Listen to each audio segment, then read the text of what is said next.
light week with Ukraine in the spotlight. Hi, this is Ahura with a short review of the most important events of the week ahead.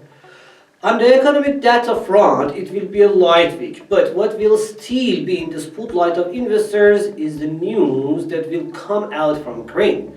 Tensions will hit the markets. However, we shouldn't forget about Fed speakers, People Bank of China, UK inflation, PMI data from the US, UK, EU and Germany with the US durable goods orders and housing numbers.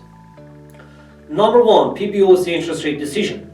The week will start with an important update from Chinese banking sector. In the past 2 weeks, most central banks in developed economies were cautious about their decisions with less than expected dovish policies as Russian invasion of Ukraine increasing the economic risk.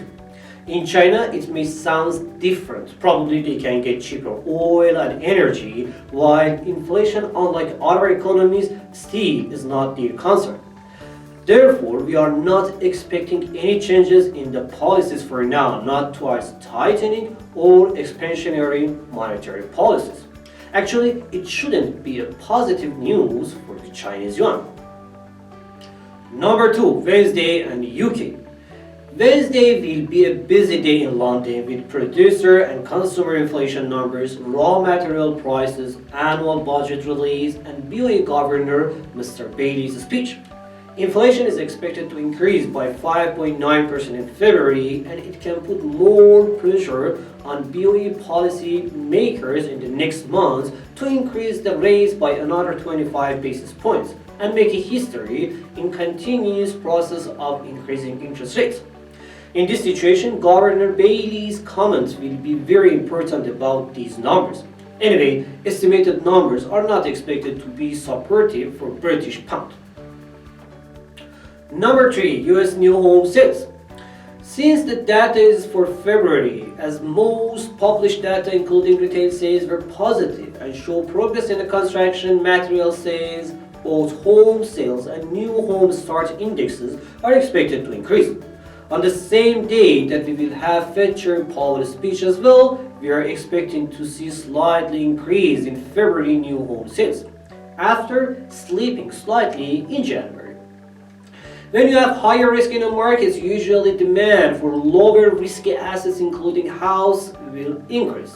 We also should not forget that mortgage rates are still low relative to historical norms, which makes us believe that it must increase the demand for construction and new home sales. Estimated numbers should be positive for US dollar index. Number 4, US durable goods order.